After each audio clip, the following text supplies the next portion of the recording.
Hello and welcome to the podcast of the Prison Officers Association, the UK's largest professional union for prison, correctional and secure psychiatric workers with over 30,000 members. In this episode, retiring NEC member Dave Cook looks back on 30 years' service to the POA, how he got involved to start with, why the NEC is different to work at a branch level, and how the job and the union have changed over that period of time, and what further change is still necessary. And also the high-profile issues that Dave was instrumental in, keeping members safe despite overcrowding, and, of course, the pandemic. Dave's reputation is one of straight talking and telling it like it is. He's clearly lost none of that passion despite swapping prison landings for the golf course. The starting point for our discussion was how Dave became involved at the very beginning. Prior to becoming in the prison service, I did 22 years in the military as a boy soldier right through to adult soldier. And then, of course, when I was leaving the military, I needed, obviously further employment and everything. The options at that time to me were the police force or the prison service. The reason why I chose the prison service over the police force is that in the military, any person that's been within the military know that you're actually not part of society. You live in garrison towns and you travel around the world wherever you're required to be. So you're never part of society as such or the community as such. And that is not something I wanted for my children who were coming up through their teenage years and everything. I wanted to be part of a community and society. The problem with being a police officer is there is no such thing as an off-duty police officer. And even in the community, people always refer to you. They don't say, oh, there's Dave Cook. It's, oh, you're the copper that lives down the road. So they always see the job that you do rather than the person. Unlike as a prison officer, when I became a prison officer, my belief was at that point is that I'm a prison officer when I'm at work. When I'm no longer at work, I was not a prison officer as such. I mean, obviously, uphold the principles of being a prison officer and a public sector worker, but I was not a prison officer. I was only a prison officer when I was at work, so I could be myself, and my family were not. You're that copper's son. You are Dave Cook's son, or you're Dave Cook's daughter. Yeah, very very important distinction to make, of course, between the police and the prison service. So you start off in the prison service in 1993. And when was it that you became aware of the POA? When did you join the POA? What persuaded you to join the POA? I joined it on the very first day that I joined my establishment. You turn up at your establishment, and the first thing that was thrown into my face was an enrolment paper for the POA.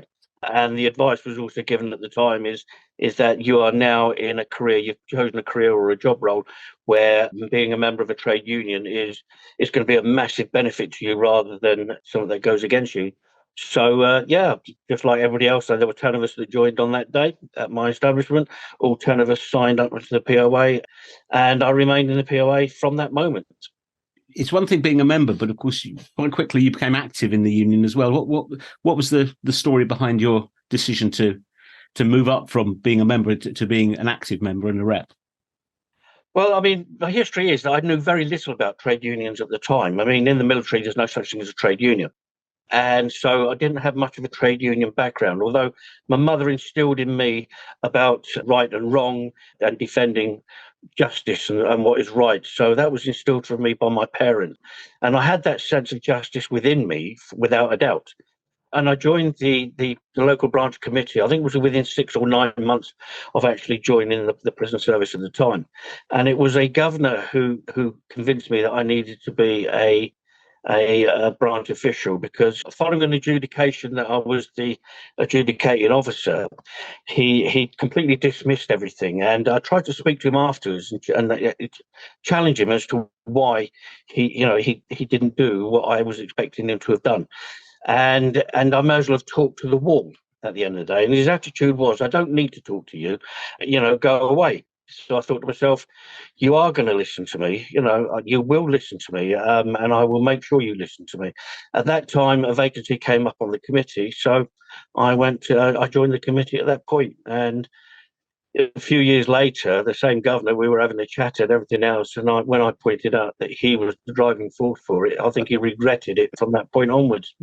Yes, it's interesting. Some of the best recruiting sergeants for trade unions are bad bosses, aren't they? Absolutely. That's for sure. Was there anyone who was particularly a mentor to you? Someone who either with or without their knowledge, if you like, you looked at them and thought, now that's the way to do a job. That's the way to solve a particular problem. Someone who was particularly influential in building your involvement in the POA.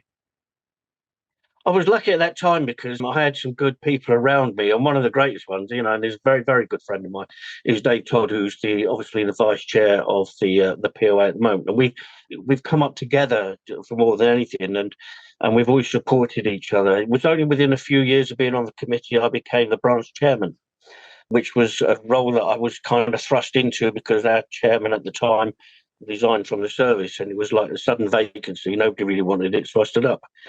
But there were people within the trade union itself that were, I thought to myself, yeah, they were strong, they were good. Brian Caton was one of them, a previous general secretary. Joe Simpson, I met him when we were at conference. I was doing security at a conference, was the first time that I met Joe, and we were on security together. So there were some great influences around me that I thought to myself, David Evans was another person, and I thought to myself, wow, these people really know what they're doing. They were taking the union in the direction where I thought was right. And everything was being done to support me as a prison officer in what is a very difficult and litigious sort of society in which I worked.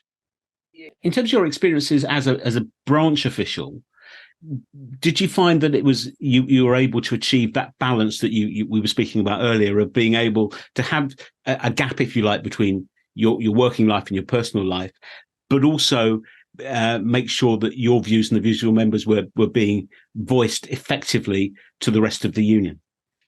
Yeah, I did. I found it very difficult to start off with because at the time I was learning.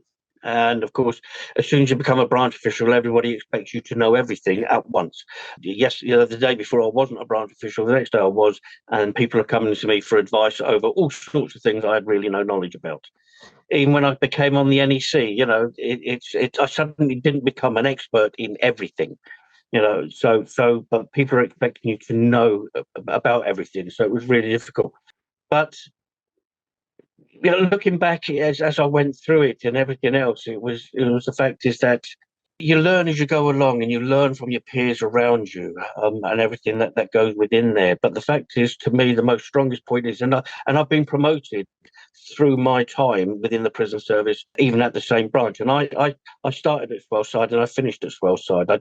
I didn't transfer around to other establishments, but there were many times where people were saying, how could you be an SO or a manager and at the same time be the branch chair of the committee?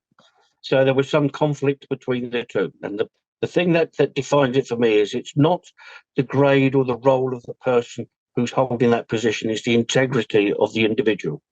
And the most important thing to me about anything is my integrity. I'm a strong believer that if you lose your integrity, through lying or cheating or anything else, in my view, you'll never get that back. Yeah. And I made it quite clear to the employers that irrespective of what job role I was doing as a prison officer, my integrity was never for sale. Yeah, I mean that's the bedrock of public service, really, isn't it? Yeah, absolutely. To me, it is. And that's the most important thing of all. It's the integrity of the individual who's holding the position. So we move forward quite a long way, and you're elected onto the NEC. Was there a tap on the shoulder, or was it something that you thought, actually, there's things I want to do at that level in the union, and I want to try and have a go at that? Yeah, it was something I always aspired to do. I wanted to be there. The thing that stopped me from doing it years beforehand is I had absolute trust and faith in the people that held the positions before me, and rightly or wrongly, people have an opinion on that. Is the fact is that I thought if the person that's currently the current position holder is doing a good job, why should I remove that person and try and take the job off them? And I never actually stood against any member of the NEC. I went for a vacant post. Now that's down to me. That was my personal belief. People have stood against other people. They have their reasons for doing it, and I support them in what they do. But national office is to me was the highest office that I could hold. I felt as though I could contribute for the union, and to the union, and also to the members. So yeah, I did. Once you'd been successful in filling that vacancy on the NEC, and you started attending NEC meetings, was there anything that particularly surprised you, or wasn't how you thought it would be? You know what? Yeah, it was. It was a totally different world to what I thought it would be. The way that the NEC and the interaction between the employer and the trade union was far different than I thought it might be. The one thing that struck me more than anything is there was no sort of induction process into the NEC. I was branch chair one day, and the next day I was a member of the national executive. So, and there was no sort of induction within there. And I understand why that is the case, because confidentiality, you're talking at a strategic level, and it's very hard to introduce somebody who's actually not on the NEC at the time. But I think that sometimes if we want to improve the way we work, as or the union works on the national level, is that we need to build some sort of induction, so you fully understand the Whitley process, you fully understand all the subcommittees and who is who. Because I was turning up at meetings with employers that I'd never met before, I'd never spoken to, I had no idea who they were, and sometimes I was attending meetings that I had no real idea of what it was about. It took time for me to learn and understand what the meetings were all about. Yeah, a steep learning curve. Absolutely, yeah. I think if you asked, say, POA conference delegates today what they know you best for, it would be health and safety. Was that always a passion of yours, and was that something you were able to throw yourself into as soon as you got onto the NEC? Yeah, it was. Health and safety, I think, is the strongest thing that we should be doing for our members. Any trade union should be looking after the safety and the health of the membership themselves. Now, obviously, since legislation came in, the only tool we really now have in our box is health and safety. It is a massive, powerful tool. It's the biggest and the best tool that you would ever have in any toolbox in a trade union. And we need to use it. We need to be better at using it, and we need to be advanced. If you look at over the years that I was in the service and everything else, advances have been made through health and safety. It's the health and safety that's been improving rather than processes. I mean, that leads me, I think, to two specific phases, if you like, of your involvement in the POA that I think it's worth spending a bit of time on. The first is the dispute at Swaleside in 2016, which is exactly an illustration of the power of health and safety legislation, as it were. What was the background to that, for those who are not familiar with the situation then? The biggest background was that at the time, and Dave Todd, who was the branch secretary, we became aware that the employer had actually breached the OPCAP of our establishment, and to us it was that was a red line, in the sand, and everything else. We wouldn't accept that in any way. There was a lot of talking between the duty governor and Dave Todd throughout the night, more than anything. The attitude of the employer at the time was very poor. We are going to do this. We've done it. We are going to do it, and everything else. And it was always my belief is, you cannot do anything and ignore the POA, and we will not tolerate that at local level. We are the voice of our members, and we're the voice of your staff, and everything else. You will listen to us. On the day they didn't, so I got the phone call very early in the morning from Dave. We turned up at our gates, and we called an immediate branch meeting outside our gates, told the members what it was all about. And fortunately, at that time, we had massive strength within there. The integrity of the committee was good. Our members had a lot of trust and faith in what we were doing. So yeah, we refused to go in and unlock our prisoners until such a time as they actually brought the OPCAP back to where the safe level was.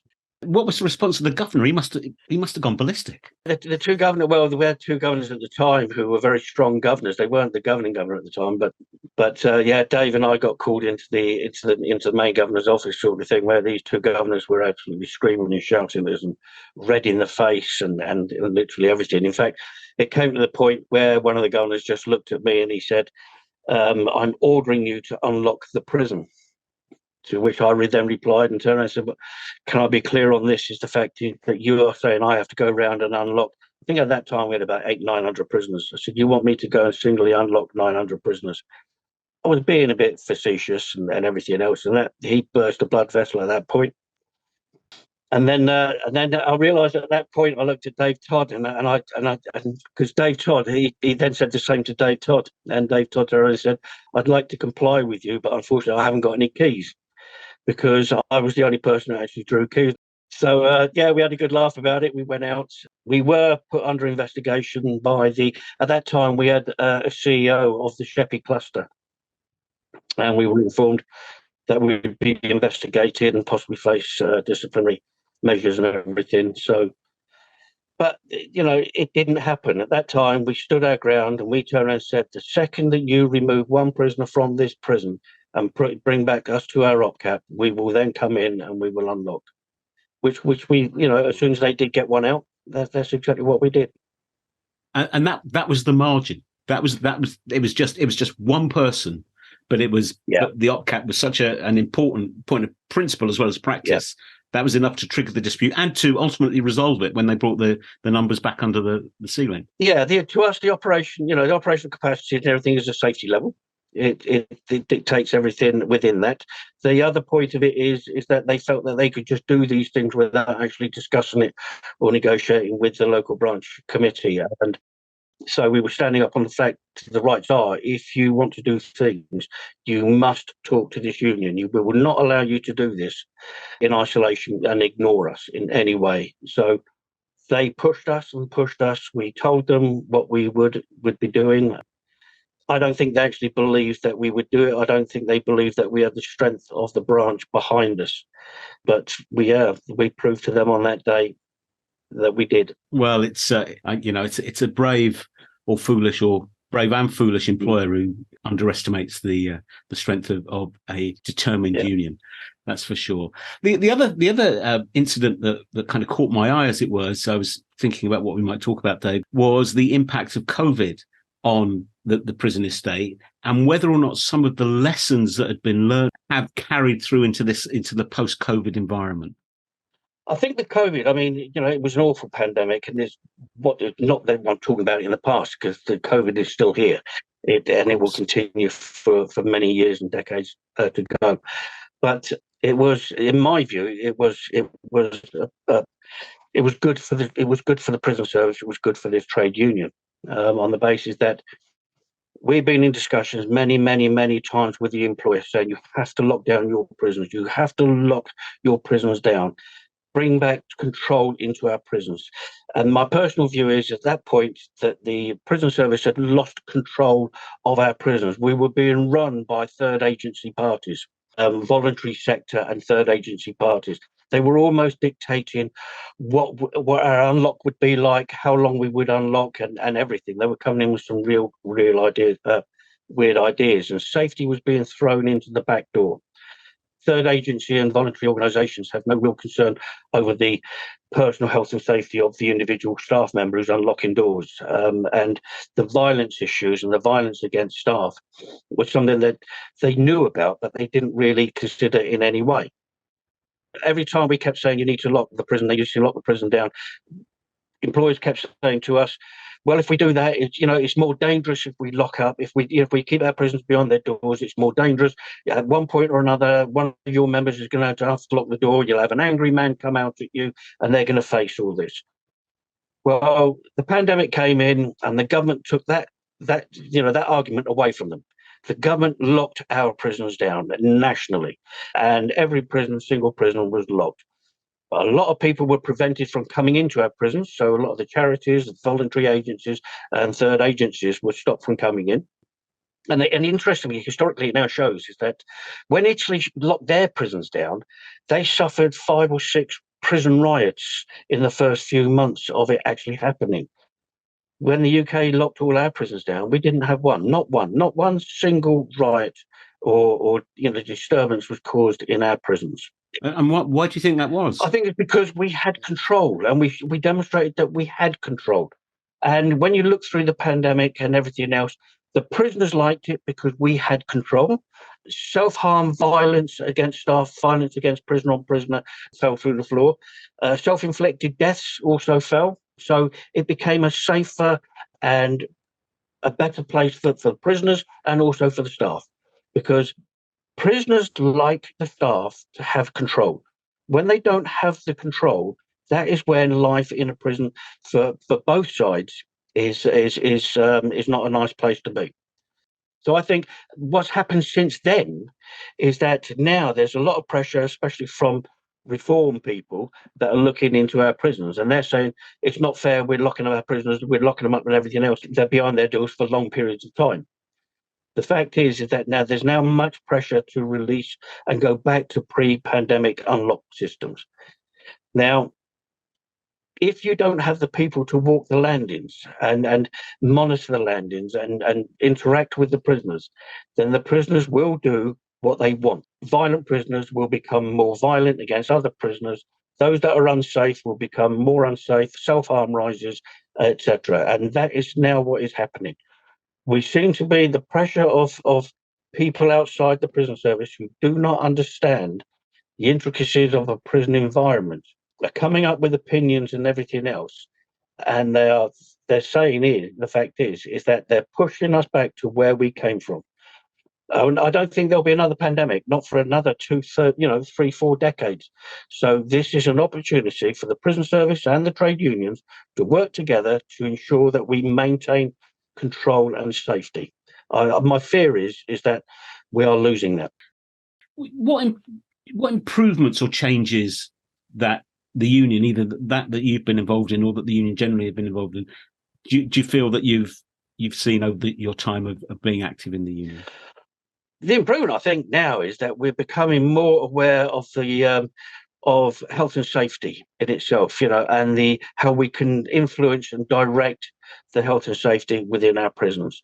We're becoming far, far better because obviously computer systems and everything else in the 70s, 80s, 90s, computers were very few and far between.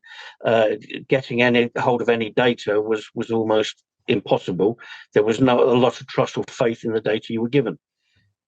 Now we're getting data almost on a daily basis, so we can see the violence statistics. We can see, all the statistics that you need are readily available to us. All the health and safety issues that are there it's like it's being photographed. It's being projected onto a wall, onto a massive screen. It's no longer hidden. It's now where they're in the open. And as a trade union, and particularly this trade union, we are becoming really adept at now using those statistics and the health and safety to force improvements within our establishments. Right. Well, if that's kind of one of the main improvements that you've seen over the period of time, if I turn it around the other way and say the things that perhaps you wish had been done differently, what would they be? I think one of the things that we still need a lot of work on is we need to recognise that we have to train our branch officials far better than we are doing at the moment. What we're doing is not bad, but there is room for improvement within that. Unfortunately, we've gone through, and branch officials tend to change, and we change quite rapidly over a period of time.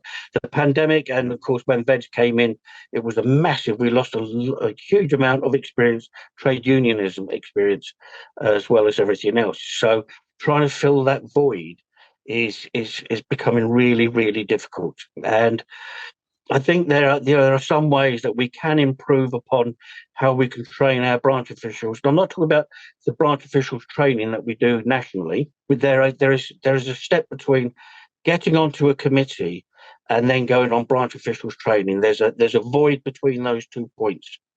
And I think that we need to be looking at how do we fill that training void between the two. And it may be a case that we have to do some simple, training videos to show people, like, for example, how to represent somebody at a disciplinary hearing or a grievance or something of that nature. At that moment, at this time, we have very little experience within our union to help all our members. That experience, those who are experienced are becoming overwhelmed with the number of representations they're doing at national, but also very much at local level. Of course, the service itself, has been subject to great change during your period of employment in it and activism in it. In what are the main changes you see from that perspective? I think the employer's been very, and I know they've got budgets just like everybody else, and they're constrained and everything. But I think too many times that I'm getting sick and tired when I was a national official, even as a local official, being told, yes, we recognise we're missing this, but we can't afford to deal with it, or we can't afford to do this. Since the pandemic and everything else, there is a huge training failure from the employer, and they're too slow in filling it back up. It's like having an Olympic swimming pool that has been emptied, or is pouring out at the bottom, and you're trying to fill it with a cup. That they're not keeping up with it, and because of that, we have staff and colleagues who are working in areas, and particularly our band twos, who are being. They join the job. They're being given, they're being given a uniform. They're being put into roles that they're not actually trained to do. That's at band 2, band 3, and band 5 level. We have managers who are temporarily promoted into positions of which they have received absolutely no training for that position. And that, to me, is the biggest failure. We really need to be doing and driving those issues, the training, and give our staff the training and skills they need. Don't need fancy certificates or apprenticeships and all this sort of stuff. Give them the skills to do the job that they need to do. Coming from a military background, I mean, the military train you for the next position before you get there. They don't give you the position and then train you to do it. You're not given a gun and then trained how to you're not given it and then the bullets and then told to go off and fight a war. You're actually trained to how to use that gun before you have to. And to me, I can't see why I know we're a public sector service and everything else, but why is that such a big ask? If you could meet your 18-year-old self, what advice would you give them? I think the thing I would say to myself now is, looking back over my years, is always be true and honest to yourself. You've got to be true and honest to yourself, because without that, then you will never really know where you need to be going. And the other thing is that be careful who you tie your whose coattails you tie yourself to. If look at the examples and everything else and pick out the good without a doubt, but more importantly, be true and honest to yourself, because without that, I don't think you've got a good foundation in which to continue. Away from the job, Dave, I understand that the golf is taking up an increasing amount of your time, and someone was saying something about a pink polo shirt that you recently acquired. What's the story for that? Oh, well, yeah. I do play golf. I play it very badly. I've never been really good, but since I've retired, I've joined a golf club now, so hopefully I might be able to get my handicap down and everything. But along with another member of the NEC, we're part of a golf society called the Jailers Golf Society in Kent, and most of them are ex-prison officers or prison officers. But there's a lot of people within the society who've got nothing to do with prisons. They work on lifts and escalators and other things. But part of my society is that if you win on the day, you get a bright yellow shirt, and on the back of it, it's got top golfer and everything else. But if you lose, you get a bright pink T-shirt, and on the back, it's got the words "worst golfer." But over the years, it's progressed to now you have a pink bag.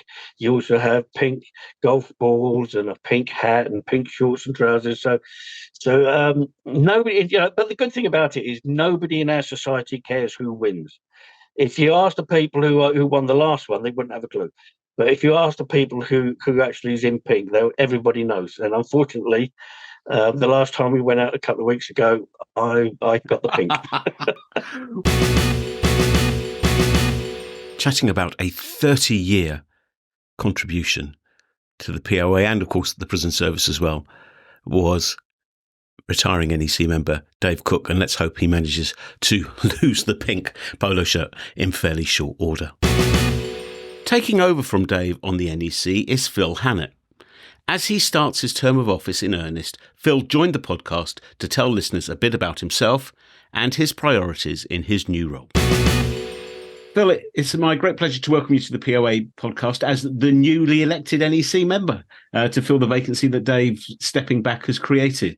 What's been your POA journey that's taken you to this point? Well, I joined the POA many years ago. I joined the service in 1988. I've been an active member of the POA since I joined the service. I joined the local committee at my establishment of H&P Ackland when I moved there in 1990. From originally started at H&P Swales side in 88. I joined the local committee as a committee member in about 1992. Over my period of 22 years at Acklington, I served terms as branch chairman, branch secretary, and committee. I moved down to H&P Frankland in 2010, and I was there about a year. Then I re-entered onto committee status at Frankland in 2011, where I served terms on the committee. I also served terms as branch secretary and branch chair at H&P Frankland, up to my current role, where I put in for the elections in December 2022 and was elected as Dave Cook's replacement for London and the South East. You bring a huge range of experience, both just sort of geographically and over a period of time, and in terms of the roles you've taken up on behalf of the union. Will you be taking over all of Dave's responsibilities, or are there some things that are going to other colleagues who are on the NEC?